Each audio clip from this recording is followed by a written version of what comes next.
박민호는 부산에 살고 있다. 그곳은 바닷바람이 좁은 골목길을 지나며 소금의 짠맛을 실어 나르는 도시다. 그는 평범한 문 수리공으로 매일 도구 상자를 들고 다니며 망가진 문을 고치고 깨진 유리를 교체하며 걸린 자물쇠를 수리한다. 일은 특별하지 않지만 하루하루를 살아가기에 충분했고 그는 그 단순함을 좋아했다. 그날 아침 전화벨이 울렸다. 반대편에서 건조한 목소리가 들려왔다. 바닷가 근처에 있는 요양병원의 정문 유리가 고장났으니 당장 와달라는 말이었다. 민호는 별로 묻지 않고 스스로 고개를 끄덕이며 도구 가방을 어깨에 메고 작은 아파트에서 나왔다. 그날 부산은 하늘이 맑았고 햇살이 잔잔하게 바다 위에 펼쳐져 있었다. 하지만 낡은 오토바이에 올라탔을 때 묘한 느낌이 스쳐 지나갔다. 아마도 이번 목적지가 평소 가던 가게나 주택이 아니라 요양병원이라 그랬을지도 모른다. 그는 바닷가를 따라 길을 달렸다. 파도 소리가 규칙적으로 들리며 엔진의 덜덜거리는 소리와 섞였다. 바람이 짧은 머리카락 사이로 스며들며 그를 더 또렷하게 깨웠다. 요양병원이 멀리서 모습을 드러냈다.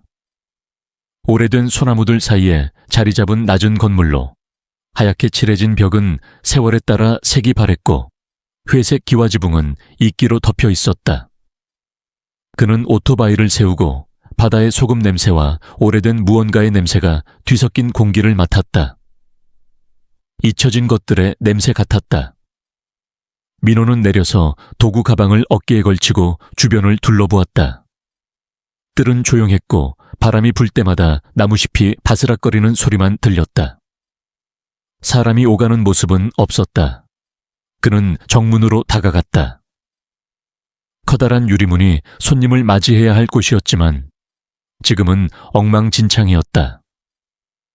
유리가 산산조각 나 있었고 날카로운 파편들이 땅바닥에 흩어져 있었다. 햇빛이 반사되며 깨진 조각들이 마치 잃어버린 크리스털처럼 반짝였다. 민호는 눈썹을 찌푸리며 손으로 남아있는 금속 프레임을 만졌다. 손끝에 닿는 차가움이 느껴졌다. 이건 평범한 고장이 아니었다. 이렇게 두꺼운 유리문이 저절로 깨질 리 없었다. 누군가가 일부러 부셨을 가능성이 크다고 생각했다. 그는 몸을 숙여 작은 유리 조각 하나를 집어들고 손가락 사이에서 이리저리 돌려보았다. 뭔가 이상한 흔적을 찾아보려 했다. 온도 때문에 생긴 균열도 없었고 무거운 물건이 우연히 부딪힌 흔적도 없었다. 오직 날카롭게 부서진 자국만 있을 뿐이었다. 누군가가 엄청난 힘으로 깨뜨린 것 같았다. 그는 다시 일어서서 유리가 남긴 빈 공간을 통해 안을 들여다보았다. 복도는 캄캄했고 밖에서 들어오는 빛이 깊이 들어가지 못했다. 멀리서 흐릿한 그림자들이 움직이는 모습만 어렴풋이 보였다. 등골이 서늘해졌다. 바닷바람 때문이 아니라 이곳의 평화로운 겉모습 뒤에 숨은 무언가 때문이었다. 복도에서 발소리가 들렸다. 천천히 하지만 단단하게 다가오는 소리였다. 한 여자가 나타났다. 직원 복장을 입고 있었고 머리를 높게 묶었다. 햇빛 아래에서도 창백한 얼굴이었다. 그녀는 민호를 부른 이수진이었다. 그녀는 깨진 문틀 앞에 서서 팔을 꼈다. 눈길이 민호를 스치고 바닥의 유리 파편에 멈췄다. 민호가 먼저 입을 뗐다. 차분한 목소리로, 하지만 호기심을 숨기지 않고 이 문에 무슨 일이 있었는지 물었다. 수진은 입꼬리를 살짝 올렸다. 미소가 잠깐 스쳤지만 따뜻함은 없었다. 그냥 사고일 뿐 별일 아니라고 대답했다. 목소리는 단조로웠다. 미리 준비된 답변을 읽는 듯했고 감정도 추가 설명도 없었다. 민호는 고개를 끄덕였다. 마음속으로는 믿지 않았지만 이렇게 작은 조각으로 깨진 두꺼운 유리는 사고로 보기 어려웠다. 그래도 그 순간 다투고 싶지 않았다. 그는 도구 가방을 내려놓고 줄자를 꺼냈다. 문틀 크기를 재기 시작했다. 수지는 그곳에 서서 말없이 지켜보았다. 차가운 눈빛이 민획에서 떠나지 않았다. 바닷바람이 계속 불어왔다. 멀리서 파도 소리가 들렸지만 요양병원 주변은 바깥 세상과 완전히 단절된 느낌이었다. 민호는 그걸 느꼈다. 명확히 설명할 순 없었지만 그는 일에 집중했다. 작은 수첩에 치수를 적었다. 숫자들이 깔끔한 글씨로 채워졌다. 머릿속에서 상상이 시작되었다. 누가 혹은 무엇이 이 문을 이렇게 만들었을까 자문했다. 통제력을 잃은 환자였을까? 화가 난 직원이었을까? 아니면 그가 전혀 생각지 못한 무서운 무언가였을까? 수진이 갑자기 말을 걸어 그의 생각을 끊었다. 오늘 안에 고칠 수 있냐고 물었다. 민호는 고개를 저었다. 새 유리를 치수에 맞춰 주문해야 하니 이틀 뒤에나 다시 올 수 있다고 설명했다. 그녀는 고개를 끄덕였다. 더 말하지 않고 몸을 돌려 안으로 들어갔다. 민호는 깨진 유리 더미와 점점 커지는 불안감 속에 홀로 남았다. 그는 그녀의 뒷모습이 어두운 복도에서 사라지는 걸 보았다. 스스로에게 이건 평범한 일일 뿐 걱정할 일 없다고 다짐했다. 하지만 마음 깊은 곳에서 자신이 거짓말하고 있음을 알았다. 바닷바람이 다시 불었다. 조금 더 세게. 작은 유리 조각들이 땅 위에서 움직이며 건조한 딸깍 소리를 냈다. 민호는 도구 가방을 집어들고 오토바이로 돌아갔다. 떠나기 전 마지막으로 요양병원을 쳐다보았다. 건물은 꼼짝 않고 서 있었다. 살아있는 생물처럼 무거운 공기를 내뱉고 있었다. 그가 들이마시고 싶지 않은 공기였다. 돌아오는 길에 깨진 무늬 이미지가 머릿속에 떠올랐다. 너무 선명해서 지울 수 없었다. 부산은 여전히 아름다웠고 바다는 여전히 푸르렀다. 하지만 그 짧은 방문 이후로 무언가가 그 안에서 변했다. 그는 깨진 문이 앞으로 보게 될 일들의 시작일 뿐임을 알지 못했다. 요양병원의 하얀 벽 뒤에 숨은 비밀들, 생명이 있어야 할 의미를 더 이상 가지지 못한 그곳의 비밀들이었다. 박민호는 요양병원에 깨진 유리문 앞에 서 있었다. 희미한 햇빛이 땅바닥에 흩어진 반짝이는 파편들을 비췄다. 그는 도구 가방을 열고 줄자와 연필을 꺼내 차가운 금속 프레임의 구석구석을 재기 시작했다. 부산에서 불어오는 바닷바람이 소금 냄새와 건물의 오래된 냄새를 섞어 가져왔고 그는 살짝 눈썹을 찌푸렸다. 이런 일은 낯설지 않았다. 그는 지금까지 수백 개의 문을 고쳐왔지만 이번은 느낌이 달랐다. 두꺼운 유리가 산산조각 난 모습은 우연한 사고로 보이지 않았고 이수진의 차가운 눈빛은 그를 더욱 불안하게 만들었다. 그는 작은 수첩에 치수를 적었다. 깔끔한 글씨가 종이 위에 하나씩 나타났다. 잡생각을 떨치려 일에 집중하려 했다. 캄캄한 복도 안에서는 소리가 들리지 않았다.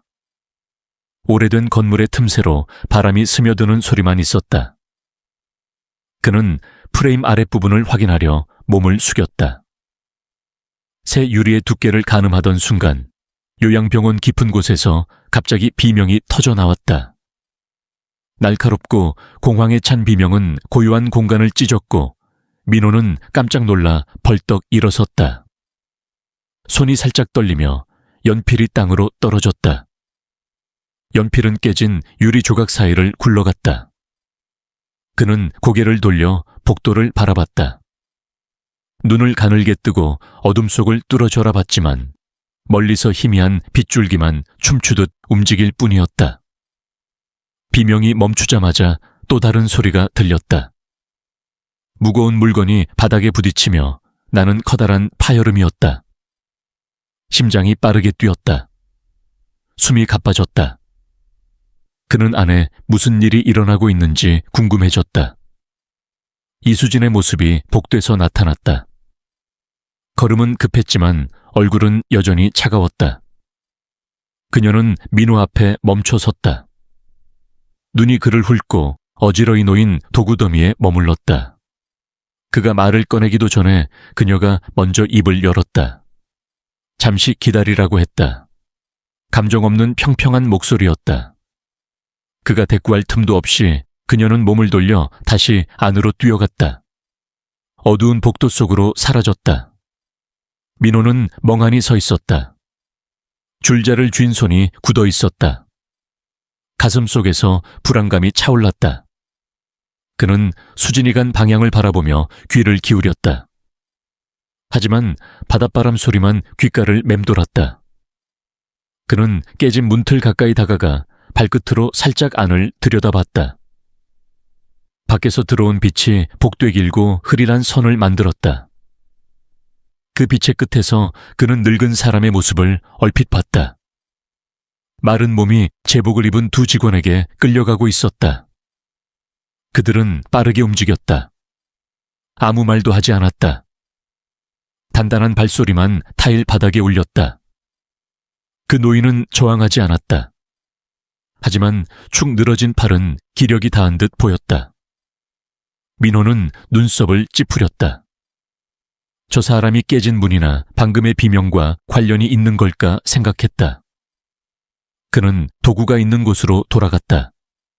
연필을 주워 다시 일 시작하려 했다. 하지만 정신을 차릴 수 없었다. 그 비명, 그 파열음이 머릿속에서 계속 맴돌았다. 말 없는 경고처럼 느껴졌다. 몇 분이 흘렀다. 수진이 돌아왔다. 얼굴은 이제 하얗게 질려 있었다. 처음에 태어남은 사라졌다. 그녀는 민호 앞에 섰다. 숨을 살짝 몰아쉬었다. 손을 깍지 끼며 무언가를 억누르는 듯했다. 그는 그녀를 쳐다봤다. 설명을 기다렸다. 하지만 그녀는 땅만 내려다봤다. 그의 시선을 피했다. 잠깐의 침묵 후 그녀가 입을 뗐다. 목재 문을 고칠 수 있냐고 물었다. 목소리는 평소보다 낮았고 긴장이 묻어 있었다. 민호는 놀랐다. 눈썹을 찌푸리며 그녀를 봤다. 유리문을 고치러 왔는데 왜 목재 문이냐고 속으로 의아해했다. 그는 천천히 고개를 끄덕였다. 너무 복잡하지 않다면 할 수 있다고 말했다. 하지만 마음속으로는 의문이 커졌다. 수진은 대답하지 않았다. 따라오라는 손짓만 했다. 그녀의 발걸음은 그를 어두운 복도 깊숙이 이끌었다. 민호는 도구 가방을 집어 어깨에 메고 따랐다. 발걸음마다 타일 바닥에서 메아리가 울렸다. 요양병원 안공기는 무거웠다. 소독약 냄새가 코를 스쳤다. 그는 살짝 재채기를 했다. 천장의 약한 전등 불빛은 수진의 얼굴을 흐릿하게 비췄다. 차가운 눈빛이 두드러졌다. 그는 자신이 이곳에 속하지 않은 곳으로 들어가는 기분을 느꼈다. 생명이 하얗고 빛바랜 벽에 짓눌린 듯한 곳이었다. 수진은 정문 유리에서 멀지 않은 목재문 앞에 멈췄다. 문은 경첩에 간신히 매달려 있었다. 언제라도 떨어질 것 같았다. 민호는 살펴봤다. 문도 부서져 있었다.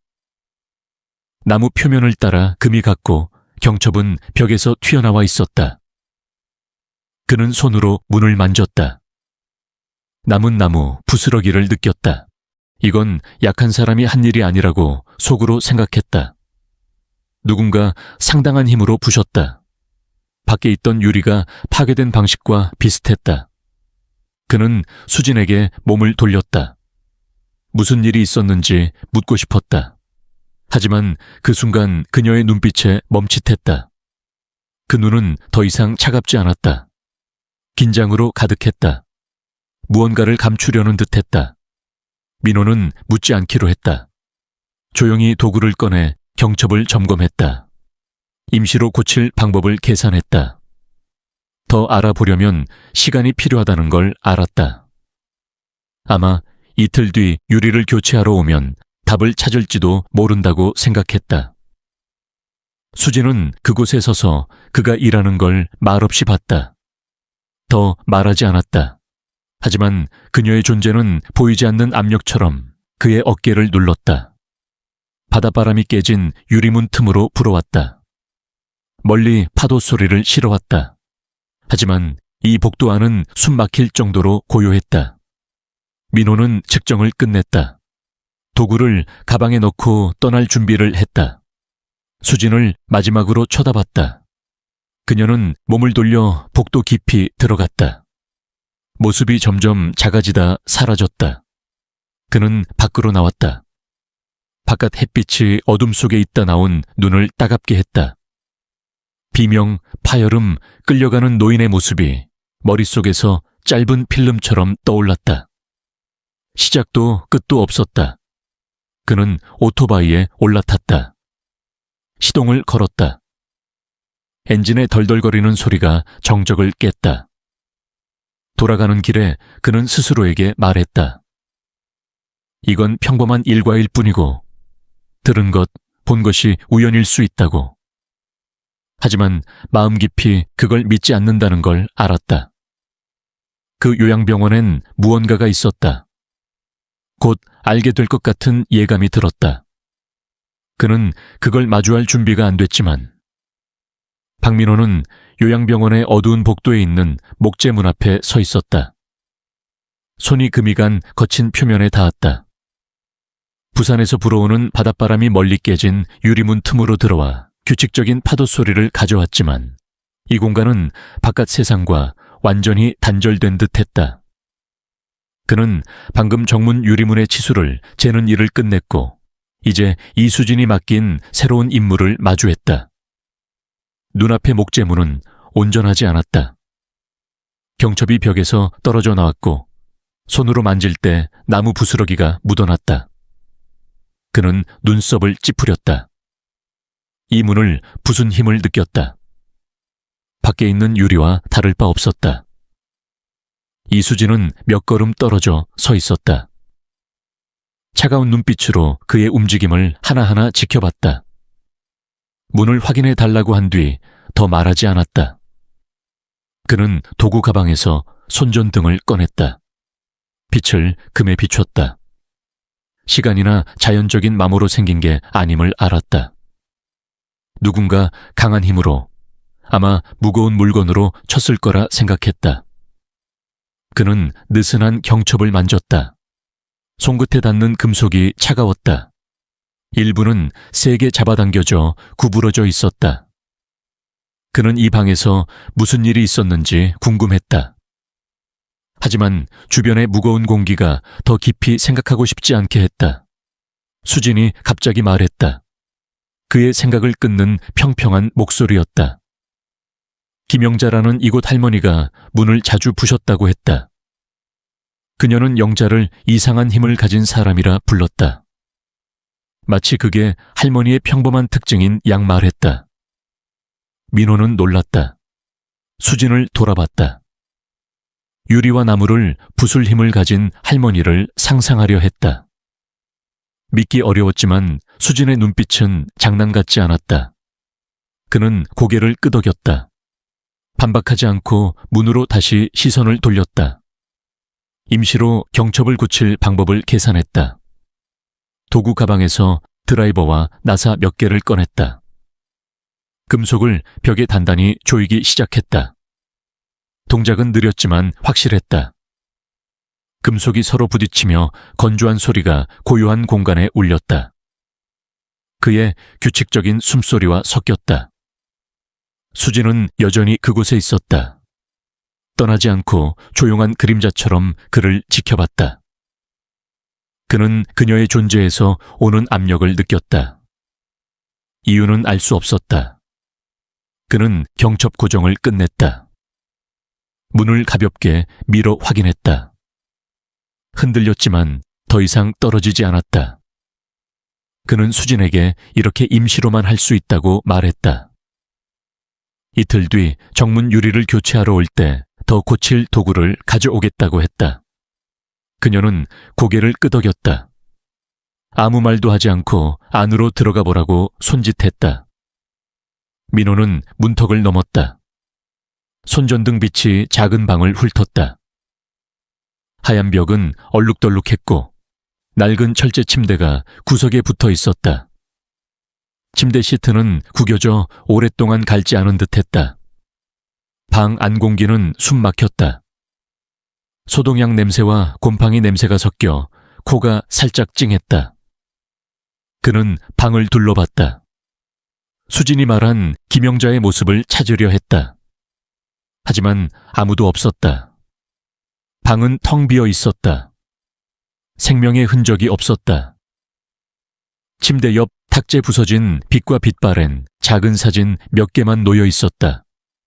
그는 침대 가까이 갔다. 손전등 빛이 바닥을 비췄다. 긴 긁힌 자국 몇 개가 눈에 띄었다. 누가 무거운 물건을 끌었을 법한 흔적이었다.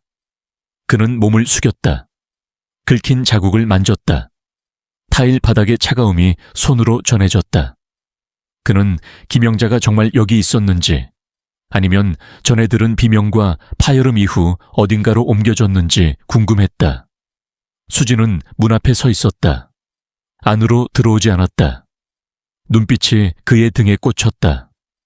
감시당하는 느낌이었다. 그는 일어섰다. 그녀를 돌아봤다. 할머니에 대해 묻고 싶었다. 하지만 망설였다. 방 안 분위기가 모든 질문을 삼켜버릴 것 같았다. 그는 손전등을 가방에 넣었다. 나중에 돌아와 수리를 마무리하겠다고 말했다. 방을 나왔다. 수진이 뒤따랐다. 아무 말 없이 벽의 일부처럼 조용히 따라왔다. 복도로 나오자 방에서 희미한 신음소리가 들렸다. 아주 작아서 바닷바람 소리에 거의 묻혔다. 민호는 멈췄다. 어둠 속을 돌아봤다. 하지만 천장의 흐릿한 불빛 외엔 아무것도 보이지 않았다. 그는 그게 김영자의 목소리인지 긴장 때문에 생긴 착각인지 궁금했다. 수진은 듣지 못한 듯했다. 계속 걸었다. 그를 정문 유리로 다시 데려갔다. 그는 심박수가 빨라지는 걸 느꼈다. 숨이 약간 거칠어졌다. 하지만 침착한 척했다. 도구 가방을 들었다. 마지막으로 장비를 점검했다. 떠날 준비를 했다. 수진은 문턱에 서 있었다. 그가 떠나는 걸 말없이 봤다. 작별 인사 없이 얼굴은 처음의 차가움으로 돌아갔다. 민호는 밖으로 나왔다. 바깥 햇빛이 어둠 속에 있다 나온 눈을 찔렀다. 그는 오토바이에 올라탔다. 시동을 걸었다. 엔진 소리가 뜰의 정적을 깼다. 돌아오는 길에 금이 간 목재문, 희미한 신음, 수진의 김영자 이야기가 머릿속에서 반복됐다. 그는 너무 생각하지 말자고 스스로에게 말했다. 평범한 일일 뿐이라고. 하지만 불안감이 떠나지 않았다. 바닷바람이 계속 불었다. 부산에 숨결을 실었다. 하지만 그 요양병원은 다른 세상 같았다. 이상한 소리와 부서진 문이 그가 이해할 수 없는 무언가를 품고 있었다. 그는 이틀 뒤 돌아올 거라는 걸 알았다. 그때 진실을 마주할지도 모른다고 생각했다. 보고 싶지 않은 것일지도 몰랐다. 박민호가 부산 바닷가 근처 요양병원에 처음 발을 디딘 지 이틀이 지났다. 이제 그는 새 유리판과 더 충실한 도구 상자를 들고 돌아왔다. 바닷바람이 여전히 불어왔다. 소금의 짠맛을 싫었지만 전날부터 그를 따라다니는 불안감은 가시지 않았다. 그는 병원 정문 앞에서 오토바이를 세웠다. 깨진 유리문 프레임을 봤다. 이제는 차가운 빈 공간일 뿐이었다. 파편들은 치워졌지만 예전 혼란의 흔적이 남아있었다. 그는 오토바이에서 새 유리를 내렸다. 조심스럽게 땅에 놓았다. 그리고 도구 가방을 들고 안으로 들어갔다. 복도는 여전히 어두웠다. 밖에서 들어오는 빛은 몇 미터만 가다 어둠에 삼켜졌다. 그는 무거운 공기를 느꼈다. 소독약 냄새가 코를 스쳤다. 그의 발소리가 타일 바닥에 울렸다. 규칙적이었지만 외로웠다. 이 건물엔 다른 사람이 없는 듯했다. 그는 지난번의 목재문을 떠올렸다. 임시로 고친 느슨한 경첩과 이수진이 말한 김영자라는 사람, 이상한 힘을 가진 할머니. 오늘 그를 만날 수 있을까? 아니면 상상 속 그림자로만 남을까 궁금했다. 수진은 바로 나타나지 않았다. 그는 스스로 김영자의 방으로 가야 했다. 거기서 경첩 수리를 마무리해야 했다. 그는 목재문을 밀었다. 문이 마른 소리를 내며 열렸다. 손에 든 손전등 빛이 작은 공간을 훑었다. 김영자가 있었다. 낡은 철제 침대에 앉아 있었다. 마른 손이 낡은 천 가방에 천천히 물건을 넣고 있었다. 얇은 옷을 입고 있었다. 백발은 흐트러졌고 흐릿한 눈은 앞을 봤지만 그를 보지 않는 듯했다. 그는 놀랐다. 문턱에 멈췄다. 호기심과 긴장이 섞인 눈으로 할머니를 봤다. 문을 부술 힘을 가진 사람 같지 않았다. 작은 몸은 뼈만 남은 듯했다. 떠날 준비를 하는 걸까? 아니면 이곳에 갇힌 노인의 무의미한 습관일까 생각했다.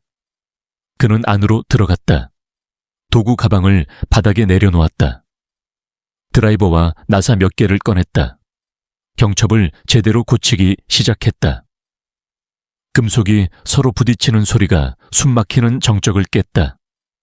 김영자가 갑자기 그를 봤다. 눈에 약간의 광이 생겼다. 그의 존재를 알아챈 듯했다. 고치지 말라고 했다. 다시 부술 거라고 했다. 목소리는 평평했지만 이상한 느낌이 담겨 있어 그의 등골을 서늘하게 했다. 그는 손을 멈췄다. 그녀를 봤다. 뭐라 대답해야 할지 몰랐다. 그 말은 위협이 아니라 받아들인 사실 같았다. 그는 고개를 숙이고 나사를 조였다. 무시하려 했다.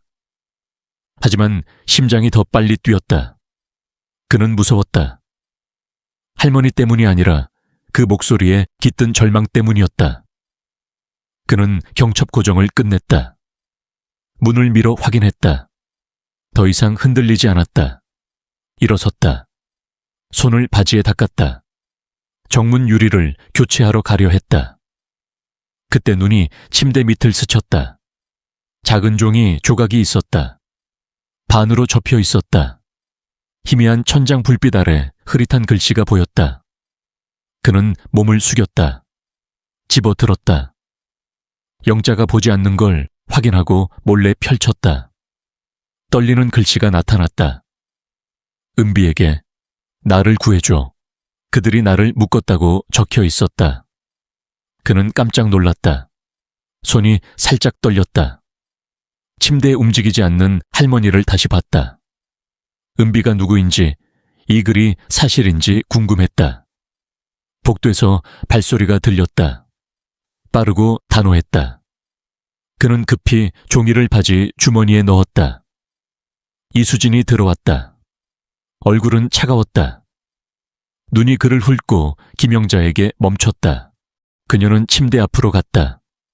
그가 미쳐 주울 틈 없던 바닥의 종이 조각을 발견했다. 몸을 숙였다. 집어들었다. 훑어봤다. 그리고 그의 앞에서 작은 조각으로 찢었다. 동작은 빠르고 망설임 없었다. 이런 일이 자주 있었던 듯했다. 그는 멈춰 있었다. 숨이 가빠졌다. 종이가 바닥으로 떨어질 때 무력감이 차올랐다. 수진이 그를 봤다. 날카로운 눈빛이었다. 아무 말도 하지 않았다. 하지만 그가 끼어들지 말라는 뜻임을 알았다. 김영자는 그대로 앉아 있었다. 반응이 없었다. 물건을 넣던 손이 멈췄다. 늘어졌다. 힘이 다한 듯했다. 그는 숨이 막혔다. 방 안 공기가 굳은 듯 무거웠다. 어깨를 짓눌렀다. 그는 도구 가방을 들었다. 방을 나왔다. 뒤를 보지 않았다. 수진이 뒤따랐다. 조용히. 그녀의 모습은 보이지 않는 경고 같았다. 그는 정문 유리로 돌아갔다. 새 유리를 설치하기 시작했다. 동작은 느렸다. 하지만 머릿속은 혼란스러웠다. 종이 조각, 구원의 글귀, 수진의 찢는 손길을 잊을 수 없었다. 김영자가 정말 묶였는지, 늙은 마음의 착각인지 궁금했다. 그는 유리를 프레임에 맞췄다. 드라이버로 모서리를 조였다. 금속 소리가 규칙적으로 났다. 하지만 머릿속 생각을 덮지 못했다. 전날의 비명과 파열음, 끌려가는 노인의 모습, 이제 이 종이까지 떠올랐다. 모든 게 연결되기 시작했다. 믿고 싶지 않았다. 그는 유리 설치를 끝냈다. 마지막으로 확인했다. 새 유리는 단단히 서 있었다. 희미한 햇빛 아래 그의 긴장된 얼굴이 비쳤다. 그는 도구를 챙겼다. 떠날 준비를 했다. 하지만 무거운 느낌이 떠나지 않았다. 수진이 문턱에 나타났다. 그가 떠나는 걸 봤다. 아무 말 없이 익숙한 무표정으로 돌아갔다. 그는 밖으로 나왔다. 바닷바람이 불어 머리카락을 살짝 날렸다. 하지만 가슴의 답답함은 사라지지 않았다. 그는 오토바이에 올라탔다. 시동을 걸었다. 엔진의 덜덜거리는 소리가 고요한 공간에 울렸다. 돌아가는 길에 김영자가 침대에 앉아있던 모습, 찢긴 종이, 수진의 차가운 눈빛이 머릿속에 떠올랐다. 더 깊이 관여하지 말자고 스스로에게 말했다. 그냥 일일 뿐이라고. 하지만 자신을 속이고 있음을 알았다. 그 요양병원은 노인을 돌보는 곳이 아니었다. 그가 우연히 닿은 어두운 비밀을 품고 있었다. 그는 외면할 수 없었다. 그게 그를 두렵게 했다. 박민호는 요양병원의 작은 방에 서 있었다. 손에 든 드라이버로 목재무늬 경첩을 단단히 조였다. 방금 수리를 끝냈다. 부산에서 불어오는 바닷바람이 정문에 새로 설치한 유리문 틈으로 스며들었다. 짠 내음을 실었지만 안의 공간은 보이지 않는 막에 갇힌 듯 숨 막혔다. 김영자는 낡은 철제 침대에 움직이지 않고 앉아 있었다. 마른 손이 늘어져 있었다. 이수진이 그의 앞에서 구원의 종이를 찢은 뒤였다. 그는 아직도 종이 위 떨리는 글씨에 차가움을 느꼈다. 은비라는 사람에게 보낸 구원의 외침이었다. 그는 누구인지 몰랐다. 그는 도구 가방을 들었다. 방을 나왔다. 할머니를 다시 보지 않으려 했다. 하지만 흐릿한 눈이 마음에 붙어 떨어지지 않았다. 수진이 뒤따랐다. 발걸음은 가볍고 규칙적이었다. 그림자처럼 그를 떠나지 않았다. 그는 복도로 나왔다. 천장의 희미한 불빛이 얼룩진 타일 바닥을 비췄다. 이곳에 무거운 공기가 두드러졌다. 그는 정문으로 가 새 유리를 마지막으로 확인하려 했다. 그때 큰 사무실 쪽에서 소리가 들렸다. 격한 말다툼이 죽은 듯한 정적을 깼다. 그는 걸음을 멈췄다. 소리 나는 쪽으로 고개를 돌렸다. 젊은 여자의 목소리가 들렸다. 분노로 가득했지만 애타게 외쳤다. 할머니를 만나게 해달라고 했다. 그는 가까이 갔다. 사무실로 통하는 문틈으로 살짝 들여다봤다. 젊은 여자가 접수대 앞에 서 있었다. 눈은 붉었고 주먹을 쥐고 있었다. 얇은 외투를 입고 있었다. 머리는 높게 묶여 있었다. 얼굴엔 걱정과 화가 뒤섞여 있었다. 이수진이 복도에서 나왔다. 차가운 얼굴로 여자에게 다가갔다. 보호자만 방문할 수 있다고 했다. 목소리는 평평했다. 오래된 규정을 읽는 듯했다. 여자는 반박했다. 할머니가 위험에 처해 전화로 도움을 청했다고 소리쳤다.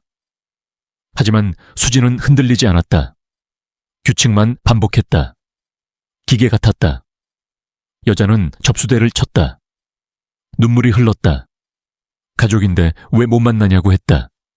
수지는 다른 직원에게 눈짓했다. 여자를 밖으로 밀어냈다. 민호는 그곳에 서 있었다. 도구 가방을 꽉 쥐었다.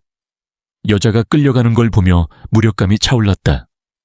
여자의 울음소리가 사무실에 울리다 문이 닫히며 작아졌다. 그는 김영자의 방으로 돌아갔다. 할머니는 여전히 앉아 있었다. 표정이 없었다. 밖에서 무슨 일이 있었는지 모르는 듯했다. 할머니가 갑자기 그를 봤다. 눈의 빛이 살짝 생겼다. 여긴 사는 곳이 아니라 죽는 곳이라고 했다.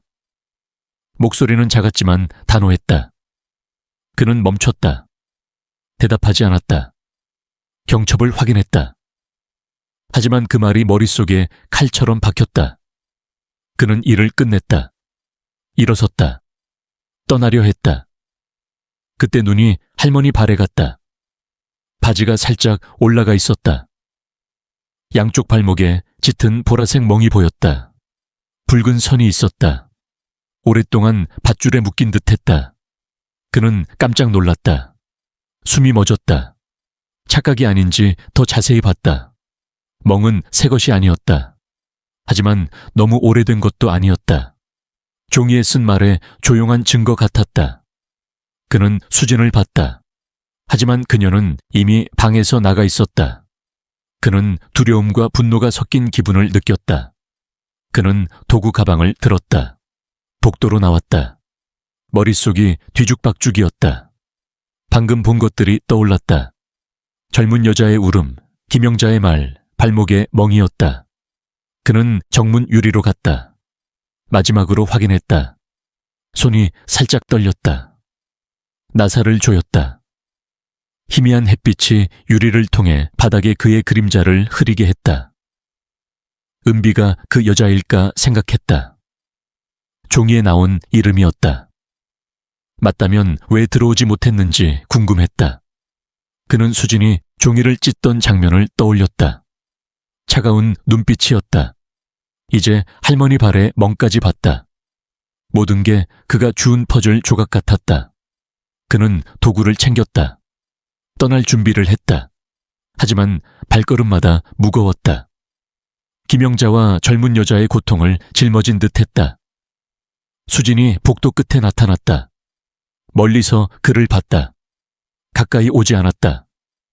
얼굴은 늘 무표정이었다. 그는 밖으로 나왔다. 바닷바람이 불어 살짝 몸을 떨게 했다. 오래된 소나무 뒤로 해가 지며 햇빛이 약해졌다. 그는 오토바이에 올라탔다. 시동을 걸었다. 엔진 소리가 덜덜 울렸다. 고요를 깼다. 돌아가는 길에 본 것들이 멈추지 않았다. 찢긴 종이, 밖으로 쫓겨난 여자, 할머니 발에 멍이었다. 관여하지 말자고 스스로 말했다.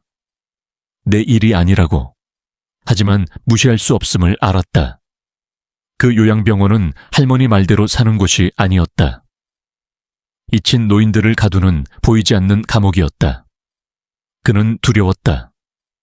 모두 그가 보고 싶지 않은 어두운 그림의 조각 같았다. 그는 도구를 챙겼다. 떠날 준비를 했다. 얼굴은 고통과 분노로 일그러졌다. 어깨로 유리에 몸을 던졌다. 유리가 흔들렸다. 하지만 깨지지 않았다. 그는 소리쳤다. 멈추라고 했다. 목소리가 공황에 떨렸다. 하지만 할머니는 듣지 않았다. 계속 쳤다. 계속 몸을 날렸다. 모든 걸 부셔 밖으로 나가려는 듯했다. 그는 그곳에 서 있었다. 손이 떨렸다. 가까이 가지 못했다. 붉은 눈과 땀에 젖은 할머니 얼굴을 보기만 했다. 복도에서 무거운 발소리가 났다. 빠르고 단호했다. 제복 입은 새 직원이 나타났다. 할머니에게 달려갔다. 손을 꽉 잡았다. 세게 쥐어 손가락이 하얗게 됐다. 거칠게 안으로 끌었다. 김영자는 몸부림쳤다. 단절된 외침을 질렀다. 하지만 힘이 부족했다. 발이 바닥에 끌렸다. 희미한 자국을 남겼다. 그는 멈춰 있었다. 숨이 멎었다. 할머니가 끌려가는 걸 보며 무력감이 차올랐다. 비명이 작아졌다. 복도 문 뒤로 사라졌다. 이수진이 뒤에서 나타났다. 그 옆에 섰다. 한숨을 쉬며 또 일어내. 지겹다고 했다. 목소리는 평평했다. 이런 일이 일상인 듯 했다. 그는 그녀를 봤다. 분노를 참지 못했다. 왜 풀어주지 않냐고 물었다. 하지만 수지는 대답하지 않았다. 고개만 저었다. 안으로 들어갔다. 말 없는 질문을 그에게 남겼다. 그는 바닥을 봤다. 할머니 손에서 남은 작은 핏자국이 있었다. 하얀 타일에 붉었다. 등골이 서늘해졌다. 그는 도구 가방을 들었다. 밖으로 나왔다. 바닷바람이 불어 살짝 몸을 떨게 했다. 오래된 소나무 뒤로 해가 지며 햇빛이 약해졌다. 그는 오토바이에 올라탔다. 시동을 걸었다. 엔진의 덜덜거리는 소리가 고요를 깼다. 돌아가는 길에 방금 본 장면이 멈추지 않았다. 할머니가 유리에 몸을 던졌다. 손이 세게 쳤다. 바닥에 핏자국이 남았다. 왜 그렇게 절박했는지, 왜 아무도 돕지 않았는지, 왜 자신은 보기만 했는지 궁금했다. 찢긴 구원의 종이, 최은비가 쫓겨난 장면, 발의 멍, 이제 실패한 탈출까지 떠올랐다. 모두 그가 우연히 들어선 악몽 같았다. 그는 두려웠다. 자신이 아니라 방금 본 잔혹함 때문이었다. 요양병원의 하얀 벽이 감춘 잔혹함이었다. 그는 스스로에게 관여할 수 없다고 말했다. 내 책임이 아니라고. 하지만 무시할 수 없음을 알았다. 왜 그렇게 대우받는지, 누가 이런 짓을 하는지, 아들이 정말 오는지 알고 싶었다. 심장이 더 빨리 뛰었다. 바다의 차가운 바람 때문이 아니었다. 불안감이 점점 커졌다. 진실이 그가 본 것보다 더 끔찍할 거라는 예감 때문이었다. 그는 바닷가 길을 달렸다. 가로등 불빛이 켜지기 시작했다. 하지만 가슴의 어둠은 사라지지 않았다. 끊을 수 없는 그림자처럼 그를 따라붙었다. 박민호는 오토바이에 앉아 있었다. 손으로 핸들을 꽉 쥐었다. 엔진의 덜덜거리는 소리가 울리며 부산 바닷가 근처 요양병원을 떠났다. 바닷바람이 불어왔다. 바다의 짠맛 숨결을 실었지만 방금 본 일로 무거워진 가슴을 풀어주지 못했다. 김영자가 그가 설치한 유리에 몸을 던졌다. 마른 손이 세게 쳤다. 손에서 남은 작은 핏자국이 하얀 타일 바닥에 있었다. 모두 머릿속에 선명했다. 지울 수 없는 악몽 같았다. 그는 바닷가 길을 달렸다. 해가 오래된 소나무 뒤로 지며 가로등 불빛이 켜졌다. 어둠이 내렸다. 하지만 가슴속 혼란은 가려지지 않았다. 그는 문수리를 끝냈다. 지금쯤 집에가 작은 아파트에서 차가운 맥주를 마셔야 했다. 하지만 할머니, 절박한 비명, 이수진의 차가운 태도가 떠나지 않았다. 그는 길모퉁이에 오토바이를 세웠다. 시동을 껐다. 고요한 공간에 앉았다. 멀리서 파도 소리만 규칙적으로 들렸다. 그는 도구 가방을 꺼냈다. 습관처럼 장비를 점검했다. 하지만 마음은 거기에 없었다. 요양병원의 어두운 복도로 돌아가 있었다. 그는 유리문에서 떠날 때 두 직원의 속삭임을 들었다. 목소리는 작았지만 분명했다. 할머니 아들에게 전화했다고 했다. 신경 안정제를 쓰라고 했다. 올 생각이 없다고 했다. 다른 한 명이 불만스러운 목소리로 대답했다. 엄마를 이런 식으로 짐 취급하냐고 했다. 그러고 둘 다 조용해졌다. 아무 말도 안 한 듯 떠났다. 그는 그곳에 앉아 있었다. 가방 속 드라이버를 꽉 쥐었다. 김영자가 아들이 데리러 온다고 한 약속을 떠올리며 분노가 차올랐다. 할머니가 진실을 아는지, 절망 속에서도 희망을 붙들고 기다리는지 궁금했다. 오지 않을 사람을 기다리는지 생각했다. 그는 할머니 발에 멍자국을 떠올렸다. 찢긴 구원의 종이 최은비가 쫓겨난 장면까지였다. 모두 그가 우연히 주운 끔찍한 이야기의 조각 같았다. 그는 일어섰다. 오토바이에서 내렸다. 근처 바닷가로 걸어갔다. 희미한 불빛 아래 파도가 해안에 부딪혔다.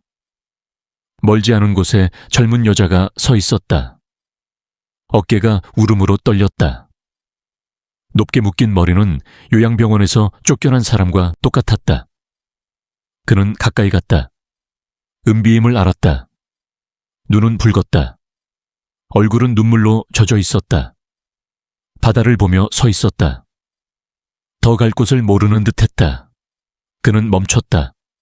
말을 걸지 못했다. 멀리서 조용히 봤다. 은비가 조용히 우는 걸 보며 무력감이 차올랐다. 김영자의 종이에 나온 은비인지, 맞다면 할머니를 만나지 못해 어떤 고통을 겪는지 궁금했다. 그는 오토바이로 돌아갔다. 앉았다. 핸들을 꽉 쥐었다. 하지만 시동을 걸지 않았다. 머릿속이 말 없는 질문으로 뒤죽박죽이었다. 그는 직원의 속삭임을 떠올렸다. 아들이 데리러 오는 대신 약을 택했다고 했다. 그 생각에 등골이 서늘해졌다. 그는 스스로 관여하지 말라고 다짐했다. 내 일이 아니라고. 하지만 바닥의 핏자국, 할머니의 비명, 은비의 눈물이 그를 붙잡았다. 편히 있지 못하게 했다. 그는 두려움을 느꼈다. 자신이 아니라 방금 알아챈 잔혹함 때문이었다. 요양병원의 평범한 겉모습 뒤에 숨은 잔혹함이었다. 아들이 왜 그랬는지, 은비가 왜 들어가지 못했는지, 김영자가 왜 이런 일을 겪는지 알고 싶었다. 그는 집으로 오토바이를 몰았다. 가로등 불빛이 백미러를 통해 얼굴을 비췄다. 긴장된 눈이 두드러졌다. 그는 아파트 앞에 오토바이를 세웠다. 안으로 들어갔다. 불을 켜지 않았다. 어둠 속 의자에 앉았다. 맥주를 손에 들었지만 마시지 않았다. 내가 뭘 해야 하는지, 뭔가를 바꿀 수 있는지, 아니면 무력한 방관자일 뿐인지 자문했다. 할머니가 유리에 몸을 던진 장면을 떠올렸다. 손이 세게 쳤다. 바닥에 작은 핏자국이 남았다. 모두 그가 더 이상 외면할 수 없다는 경고 같았다. 심장이 더 빨리 뛰었다. 바다의 차가운 바람 때문이 아니었다. 죄책감이 점점 커졌다. 행동하지 않으면 더 나쁜 일이 생길 거라는 예감 때문이었다. 그는 일어섰다. 발코니로 나갔다. 밤의 불빛에 잠긴 부산을 봤다. 하지만 가슴의 어둠은 사라지지 않았다. 그가 너무 많이 봐서 무시할 수 없다는 사실을 일깨우는 그림자처럼 붙어 있었다. 부산의 바다에서 불어오는 차가운 바람은 거리 곳곳으로 스며들고 오래된 건물 틈으로 스며들어 바다의 짠내를 실어 나른다. 박민호는 몸을 떨며 오토바이에서 내려 재킷 칼날을 올렸다. 그는 대한요양원을 방문하여 깨진 창문을 고쳐달라는 요청을 받았습니다. 얼룩진 벽과 퇴색된 간판이 있는 오래된 건물은 무엇인가 잘못되었다는 신호입니다. 민호는 들어서자마자 무거운 분위기를 느꼈다. 바닥에서는 살균제와 곰팡이 냄새가 섞인 듯한 냄새가 났다. 접수 창구에서는 밝은 파란색 유니폼을 입은 간호사가 고개를 들지도 않고 무언가를 쓰고 있었습니다. 민호는 고개를 끄덕였지만 그의 얼굴은 무관심할 뿐이었다. 그는 서쪽 복도의 유리문을 고치러 갔지만 몇 걸음 걸어간 후 이상한 소리가 들렸습니다. 유리가 깨지는 소리가 들렸고 그 뒤를 이어 비명 소리가 들렸습니다. 나를 보내줘. 나는 더 이상 여기에 있고 싶지 않아. 이곳은 사는 곳이 아니라 죽는 곳입니다. 쉰 목소리가 울려 퍼졌고 유리문을 두드리는 소리가 들렸다. 그는 달려가서 흐트러진 회색 머리카락을 가진 깡마른 늙은 여자가 떨리는 깡마른 손으로 창문을 두드리려고 하는 것을 보았습니다. 그녀의 다리는 마치 묶인 것처럼 멍이 가득했다. 민호는 당황한 표정을 지으며 반사적으로 앞으로 나섰고 곧바로 흰 유니폼을 입은 직원 2명이 달려와 노인을 붙잡았다. 김영자 씨, 더 이상 폐를 끼치지 마세요. 그중 한 명이 소리치며 그녀를 꼭 껴안았다. 또 다른 사람은 재빨리 주사기를 꺼냈다. 주사를 놓지 마세요. 나는 더 이상 그 약을 먹지 않을 것이다. 그들은 나를 죽이고 있어요. 그 늙은 여자는 비명을 지르며 격렬하게 몸부림쳤다. 하지만 나머지 직원 2명은 움직이지 않았습니다. 그들은 그녀를 의자에 앉히고 떨리는 손을 조절했습니다. 민호는 주먹을 꽉 쥐었고 그의 마음속에는 분노가 치솟았다. 그는 이 광경을 무시할 수 없었다. 잠깐, 뭐 하는 거야? 그는 화난 목소리로 다가왔다. 그때까지 간호사였던 이수진이 팔짱을 끼고 뒤에서 나타나 민호를 차갑게 바라보았다. 도어맨, 이건 당신이 상관할 일이 아니야. 그녀는 통제가 필요한 정신 환자입니다. 문제를 원하지 않으면 원하는 대로 하세요. 하지만 민호는 영자의 간절한 눈빛에서 눈을 떼지 못했다. 그녀는 뭔가 말하고 싶은 듯 잠시 그를 바라보았지만 그녀의 입은 금세 가려졌고 떨리는 그녀의 몸은 주사의 효과에서 점점 사라졌다. 민호는 그렇게 무서운 광경을 본 적이 없었다. 애원하는 눈빛을 한 늙은 여자의 모습이 언제나 그의 마음을 사로잡았다. 그는 창문을 고치는 데 집중하려고 도구를 움켜쥐었지만 그의 마음은 혼란스러웠습니다. 갑자기 그의 뒤에서 부드러운 목소리가 들렸다. 당신도 이상하다고 생각하죠? 그는 돌아서서 몇 걸음 떨어진 곳에 어린 소녀가 서 있는 것을 보았습니다. 그녀는 긴 크림색 코트를 입고 손에 작은 핸드백을 들고 있었습니다. 그녀의 눈은 밝았지만 걱정으로 가득 차 있었습니다. 제 이름은 최은비입니다. 영자를 만나러 갔는데 만나지 못하게 하더라. 그녀를 보시나요? 괜찮으세요? 민호는 그녀를 바라보며 살짝 고개를 끄덕였다. 그녀는 전혀 건강이 좋지 않습니다. 방금 그 사람들이 그녀에게 주사를 맞는 걸 봤어요. 은비는 입술을 깨물고 가방끈을 더욱 꽉 잡았다. 이 장소에 뭔가 이상한 점이 있는 것 같아요. 할머니는 내게 도움을 요청하는 편지를 보내려고 하셨습니다. 하지만 제가 갈 때마다 그들은 저를 막습니다. 그녀는 어제 비밀 요원에게 내게 편지를 보내달라고 요청했지만 내가 그를 찾으러 돌아갔을 때 그는 아무 이유 없이 그만두었습니다. 민호는 뭔가 잘못되었다는 것을 느꼈다. 그는 복도를 둘러보던 중 갑자기 빈 방의 문 밑에 구겨진 봉투가 놓여 있는 것을 보았습니다. 그는 걸어가서 책을 집어들었지만 그가 책을 펼치기 전에 누군가가 뒤에서 그것을 낚아챘습니다. 이 일에 간섭하면 안 돼요. 이수진의 목소리가 차갑게 울렸다. 민호는 은비에게 물어보기로 했고 은비는 할머니가 자신에게 전화를 걸어 학대를 당한다고 했지만 아무도 믿지 않았다고 말했다. 은비는 무력하고 그녀의 아들은 신경도 쓰지 않고 그녀에게는 아무런 권리도 없습니다. 민호는 편지와 멍, 그리고 그녀가 끌려가는 장면을 기억하며 침묵을 지킨 것에 대해 죄책감을 느낀다. 그는 수진을 처리하기 위해 병원으로 돌아가지만 영자가 문틈으로 침대에 묶여 있는 것을 발견한다. 그녀는 눈을 뜬 채 누워 있었지만 생명이 없었고 손목은 침대 프레임에 묶여 있었고 그녀의 입은 아무도 들을 수 없는 무언가를 중얼거렸습니다. 방은 어두웠고 복도에서만 빛이 들어왔고 그녀의 마른 몸은 벽에 기대어 서야만 했다. 민호는 주먹을 꽉 쥐었고 속에서는 분노가 끓어올랐다. 그는 더 이상 눈을 뗄 수 없다는 것을 알았습니다. 이런 일이 일어날 수 없습니다. 부산 바닷바람이 세차게 불어와 짠내와 함께 끊임없이 해안가를 때리는 파도 소리를 실어 나르고 있었다. 민호는 해변 위에 서서 주머니에 손을 깊숙이 찔러 넣은 채 지평선을 응시하고 있었다. 어젯밤 그는 한숨도 잘 수 없었다. 대한 요양원에서 본 장면들이 마치 꺼지지 않는 필름처럼 그의 머릿속을 계속 맴돌았다. 침대에 묶인 채 공포에 질린 눈빛을 한 영자 할머니, 애타게 할머니를 만나려 했지만 내쫓긴 은비, 직원들끼리 속삭이며 아들 요청에 따라 수면제를 투여하던 모습, 그리고 모든 것을 삼켜버리는 듯한 무서운 침묵까지. 그는 이 모든 걸 외면할 수 없었다.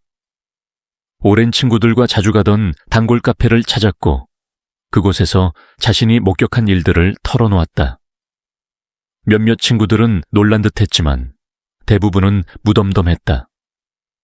한국의 요양원에서는 흔히 있는 일이라며 별 수 없다는 듯 어깨를 으쓱이는 사람도 있었다. 한 사람, 프리랜서 기자 강지호는 이야기를 듣고 난 후 심각한 표정을 지었다. 그는 요양원 내 노인 학대에 대한 소문을 여러 차례 들은 적이 있다고 말했다. 그러나 대부분의 피해자가 돌봐줄 가족이 없거나 버려진 상태라 누구도 이를 문제 삼지 않는다는 것이 현실이었다. 민호는 묵묵히 앉아 고민에 빠졌다. 그는 단순히 말하는 것만으로 끝내고 싶지 않았다. 그저 말만 하고 아무것도 하지 않는다면 영자 할머니는 여전히 그곳에서 고통받으며 지내야 했다. 그는 지회에게 해결할 방법이 있는지 물었다. 지호는 잠시 생각하다가 노인 인권을 위해 활동하는 비영리 단체를 연결해 줄 수 있다고 말했다. 그들은 직접 접근해 증거를 수집할 수도 있었다. 하지만 문제는 경찰이 개입하려면 확실한 증거나 증언이 필요하다는 점이었다. 민호는 다시 대한 요양원으로 향하기로 결심했다. 이번에는 뚜렷한 계획을 가지고 그는 수리 문제를 핑계 삼아 건물 내부를 살펴보았다. 그러던 중 접수대에서 직원들과 중년 여성이 말다툼을 벌이고 있는 장면을 목격했다. 그녀는 자신의 어머니가 요양원에 들어온 후부터 급격히 쇠약해졌으며 혼잣말을 하거나 가족을 알아보지 못하는 일이 잦아졌다고 울며 항의했다. 수지는 냉정하게 노인이 연로하면 기억력이 감퇴하는 것은 당연한 일이라며 불만이면 집으로 데려가 직접 돌보라는 말을 남겼다. 하지만 여자는 그럴 형편이 못 된다며 체념한 듯 고개를 숙였다. 이 장면을 지켜본 민호는 영자 할머니가 유일한 피해자가 아닐 수도 있겠다는 생각이 들었다. 그는 좀 더 안쪽으로 이동하다가 복도 끝에서 희미하게 들려오는 신음소리를 들었다. 조심스럽게 귀를 기울이자 떨리는 목소리로 누군가가 애원하는 듯했다. 주위를 살핀 후 그는 조용히 문을 밀었다. 방 안에는 한 노인이 침대에 웅크린 채 누워 있었고 그의 손목은 천으로 묶여 있었다. 옆에서는 간호사가 주사기로 약을 주입하고 있었다. 민호가 갑자기 문을 열자 그녀는 잠시 당황했지만 이내 태연한 얼굴로 돌아왔다. 그녀는 환자가 흥분하지 않도록 수면제를 투여하는 것뿐이라며 별일 아니라는 듯 말했다. 하지만 민호의 등골에는 서늘한 기운이 흘렀다. 그는 즉시 요양원을 빠져나와 지회에게 전화를 걸었다. 지호는 경찰이나 단체를 움직이려면 확실한 증거가 필요하다고 강조했다. 그냥 말로만 해서는 아무 소용이 없었다. 사진, 녹음, 피해자의 증언이 있어야 했다. 하지만 갇혀있는 노인들이 자신들의 목소리를 낼 방법이 있을까? 문이 닫혀있고 모든 외부 접촉이 차단된 곳에서 민호는 가만히 있을 수 없었다. 그는 은비를 찾아갔다. 은비에게 모든 계획을 설명하자 그녀는 처음에는 겁을 먹었지만 이내 결심한 듯 고개를 끄덕였다. 그녀는 할머니가 소중히 간직하던 목걸이에 작은 공간이 있다는 사실을 말했다. 만약 할머니가 그곳에 편지를 숨길 수 있다면 그것이 중요한 증거가 될 수 있었다. 그들은 계획을 세웠다. 다음날 민호는 다시 수리를 핑계로 요양원에 들어가고 은비는 한 직원의 도움을 받아 할머니에게 접근할 생각이었다. 그러나 계획은 실패했다. 은비가 영자 할머니와 이야기하는 것을 한 직원이 발견한 것이다. 은비는 즉시 끌려나갔고 영자 할머니는 별도의 격리실로 보내졌다. 멀리서 이를 지켜본 민호는 주먹을 꽉 쥐었지만 아무것도 할 수 없었다. 무력감에 치를 떨며 요양원을 빠져나온 그는 다시 바닷가로 향했다. 거친 파도가 바위를 때리는 소리가 그의 심장 박동처럼 거칠고 불규칙하게 들렸다. 정말 아무도 신경 쓰지 않는 걸까? 아무도 이들의 고통을 보지 못하는 걸까? 그가 포기하면 그 누구도 이 문제를 해결하려 하지 않을 것이다. 그는 핸드폰을 꺼내 망설임 없이 번호를 눌렀다. 경찰, 인권단체, 지회에 메시지를 보내며 모든 것을 털어놓았다. 그가 바라는 결과가 나올지 확신할 수 없었지만 적어도 그는 침묵을 선택하지 않았다. 적어도 그는 행동했다. 바닷바람은 여전히 거세게 불어왔고 마치 그가 옳은 길을 가고 있음을 속삭이는 듯했다. 그는 지평선을 바라보며 다짐했다. 자신은 무력하게 늙어가진 않을 것이다. 그리고 영자 할머니 같은 이들도 그렇게 살지 않도록 싸울 것이다.